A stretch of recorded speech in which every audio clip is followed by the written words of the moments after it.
मुझे प्रोफेसर जयंत पंडा मो professor medicine SCB medical college मो मेडिसिन और डायबिटीज रे काम करे आउ यही जो विषय रे हमर आज प्रेस मीट अच्छी से ही घटना जो हमरो 13th annual conference RSSDI Odisha रो तार मो ऑर्गेनाइजिंग चेयरमैन अच्छी। द्वितीय जिनस डायबिटीज उपर चर्चा कहीं सारा पृथ्वी रे डायबिटीज रोगी बढ़ी चलते भारत में आम जोटा अराउंड 7.4-7.5 मिलियन देखी ताहा ICMR इंडाइब कैलकुलेशन अनुजाई पाखापाखि 11.4 मिलियन रे पहुँचलानी। तो वर्तमान जो परिस्थिति अच्छी सेठी 1 कोटी रु ऊर्ध्व लोक भारत वर्ष रे रही जो मानकर डायबिटीज बढ़ी चलची आउ तासह एमिति अनेक लोक अच्छी जो मानकर डायबिटीज निर्णय है नहीं एमिति बहुत जन अच्छा धरतु प्री डायबिटीज आमे कहू बा डायबिटीज पूर्वावस्था कहू सेठी कौन हुए डायबिटीज है न थाए किंतु रोगींकर डायबिटीज हबार विपद बेसी थाए। तो वर्तमान भारत में पाखापाखि 11 कोटी डायबिटिक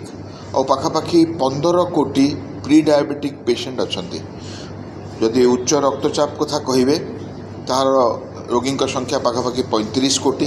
जदि कोलेस्ट्रॉल अत्यधिक कथा कहे से रोगी संख्या पाखापाखि 50 कोटी। आउ एमानक भितरु अधा अधि निर्णीत होना बा जना नहीं आउ जो मानक निर्णय करा जाइछि सेमानक भितरु मध्य अधा अधि चिकित्सा रे नाहंती और जो माने चिकित्सा रे अछंती सेमानक भितरु मध्य अधा अधि नियंत्रण रे नाहंती। डायबिटीज अच्छी चिकित्सा नौचंती किंतु डायबिटीज नॉर्मल नहीं जाफल सेमानकर हृदपिंड मस्तिष्क बृकक आउ शरीर विभिन्न अंग आक्रांत होउची और से माने रोगाक्रांत हो पड़ुचंती। तो यही असुविधा एवं आस्ते आस्ते समग्र विश्व को आक्रांत करने को जाऊँगी जितेबाला मलेरिया टीबी ज्वरर विभिन्न कारण देह खराब साधारण असुविधा झाड़ा बांती हईजा आम नियंत्रण करने बसीचे से नॉन कम्युनिकेबल डिजीज जमती कि डायबिटीज ब्लड प्रेशर कोलेस्ट्रॉल मोटापा आउ यूरिक एसिड बढ़िबा यह आमर कैंसर ठू आरंभ करी गैस्ट्रिक जाए रोग कराऊँच। यही प्रकार परिस्थिति रे किछिटा आवश्यकता रही जो थे कि आम डाक्तर मानक ज्ञान बढ़ेवा रोगी मानक सचेतन करवा सठिक जीवन धारण विषय। तो तृतीय प्रश्न मोर रहा RSSDI कौन। RSSDI है research society for study of diabetes in India. Bharat में मधुमेहर अध्ययन पाई जो संस्था अच्छी गत 53 वर्ष धरिकी चाहला RSSDI 1972 फॉर्मेशन होता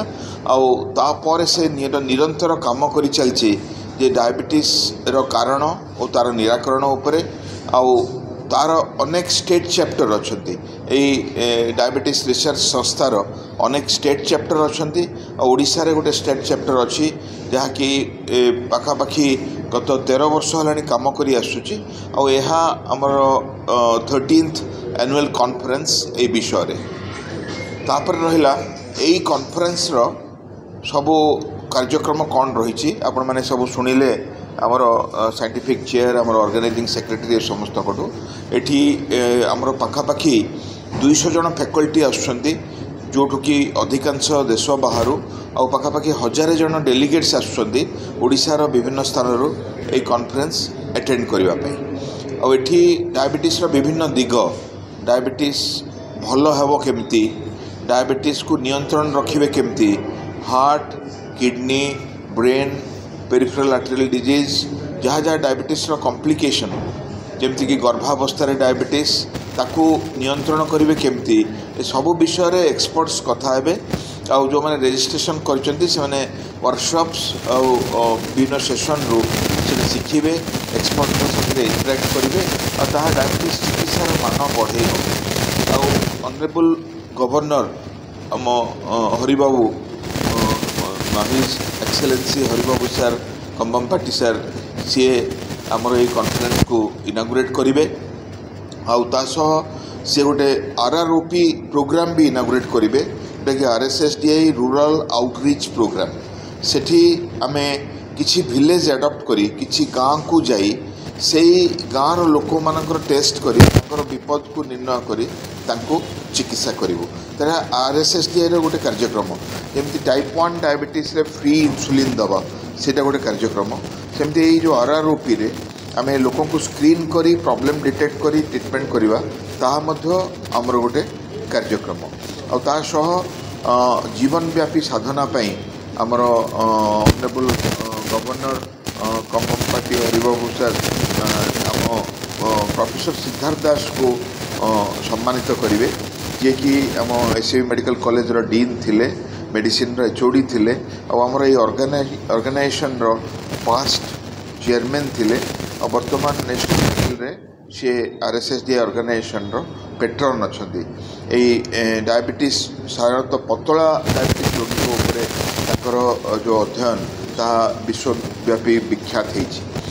छड़ा जो Jaipur health university vice chancellor थे सुधीर भंडारी सी आसोरेसन देवाई प्रोफेसर अनुज माहेश्वरी जी आम ऑर्गेनाइजेशन नेशनल प्रेसिडेंट इलेक्ट अच्छा सी आसुच्च प्रोफेसर अशोक दास जी कि जितमर पंडिचेरी थे डायरेक्टर प्रोफेसर सी आसुच्च गोटे निहाल थोमास जे कि प्रोफेसर एंडोक्राइन अच्छा CMC भेलोर रे और सी जड़े विज्ञानी भाव में और जड़े अंतस्रावी विज्ञानी हिसाब से बहुत ख्याति अर्जन कर सी छड़ा CH बसंत कुमार जी आम प्रेसिडेंट थे संजय अग्रवाल जी नेशनल सेक्रेटरी अच्छा RSSDI आउ अनेक डाक्तर सारा भारत रू जमीक अनिल भिरमानी आसुच्च जी कि बर्तमान एक्जिक्यूटिव कमिटी मेंबर रही डीन रही ICCMD री अनेक नामी डाक्तर जो मैंने डायबिटीज विषय कम कर प्राय प्रत्येक राज्य भारतर विभिन्न भागरू आसी जो अंशग्रहण करुँच घटना आमर 29, 30, 31 3 दिन धरी SCB medical college central auditorium रे हम 29 तारीख प्रथम खाली आमर वर्कशॉप अच्छी 4टी विषय रे प्रथम विषय है AI डायबिटीज रे AI केमती प्रयोग हम टेक्नोलोजी केमती प्रयोग हम द्वितीय है गर्भावस्था डायबिटीज चिकित्सा तृतीय है डायबिटीज ऑर्गन एफेक्शन हुए किडनी हार्ट ता उपरे चतुर्थ है डायबिटिक फुड्र केमती चिकित्सा करा जीवो 4टा विषय रे हमर वर्कशॉप काली सकाळ सारा रही द्विपहरे आमर प्रोग्राम आरंभ हम राति आम चेयरमैन डिनर रही तार दिन आम सब ओरेशन्स और प्लेनरी रही लंच पर विभिन्न सेशन अच्छी प्लस आमर प्रोग्राम प्रोग्राम 31 तारीख संध्या जाए चलो आपण